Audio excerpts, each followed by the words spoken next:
El artículo 154 del Código Nacional de Procedimientos Penales establece el momento en el que se debe de solicitar y obviamente debatir y resolver sobre las medidas cautelares.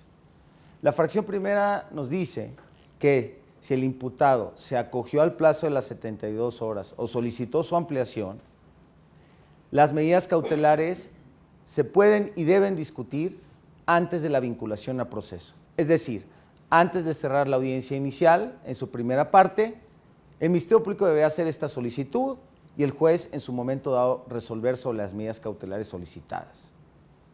Si por el contrario, el imputado ha renunciado al plazo, nos dice la fracción segunda del mismo numeral que las medidas cautelares deberán de solicitarse, debatirse y resolverse al respecto después de haberse vinculado al imputado a proceso, tal y como sucede en el presente caso. El Código Nacional de Procedimientos Penales establece aproximadamente 14 medidas cautelares muy diferentes. Y la propia Constitución y el Código establecen que la prisión preventiva debe ser una medida de última ratio, es decir, debe de justificarse que ninguna de las otras medidas cautelares puede ser útil para prevenir el riesgo que se quiere cautelar. Recordemos también que el Ministerio Público debe justificar que existe la necesidad de la cautela, es decir, que existe un riesgo que requiere ser cautelado y ese riesgo tiene que referirse o a la sustracción de la acción de la justicia por parte del imputado, un riesgo para la víctima o bien un riesgo de que el imputado obstaculice el proceso. Veamos ahora un ejemplo de esta solicitud, de su debate y de su resolución.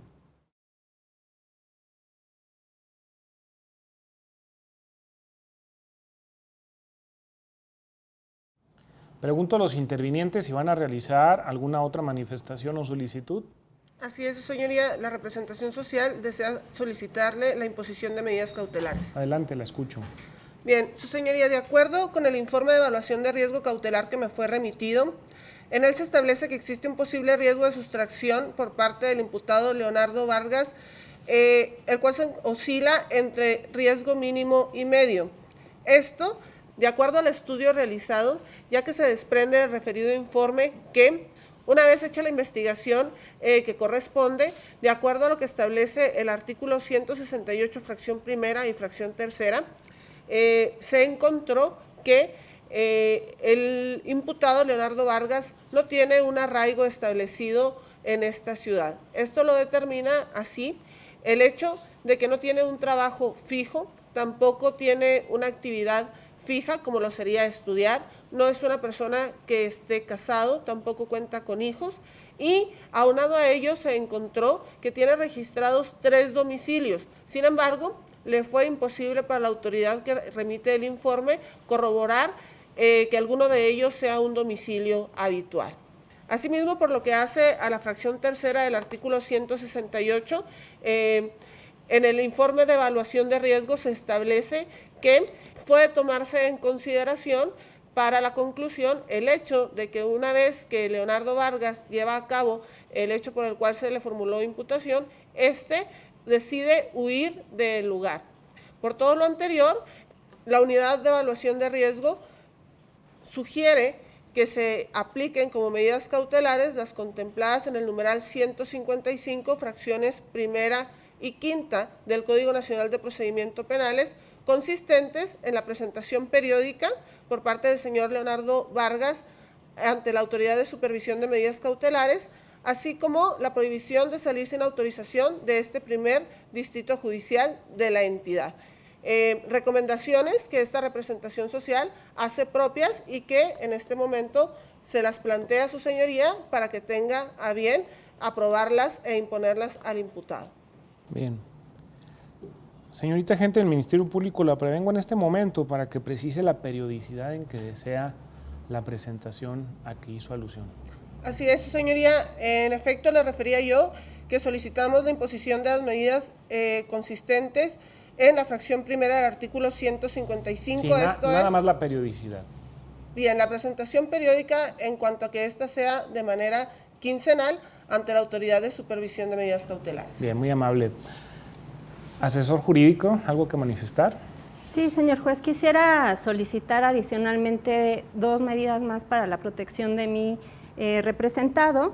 La primera sería la ubicada en el artículo 155, fracción séptima, consistente en la prohibición de acudir al domicilio de la víctima, en el domicilio que se ha señalado como Ortiz de Campo número 102 y de esa Ulloa en la colonia San Felipe de esta entidad, así como la prevista en la fracción octava del mismo numeral, consistente en la prohibición de comunicarse con la víctima Ricardo Soto, esto derivado de la recomendación hecha por la Unidad de Riesgos Cautelares en atención a que por las circunstancias del hecho la víctima es posible que vuelva a ser sujeto de violencia por parte del hoy imputado. Bien, ¿sería todo? Sí, sería todo. Señor defensor. Nada que manifestar, señoría. Bien, resuelvo.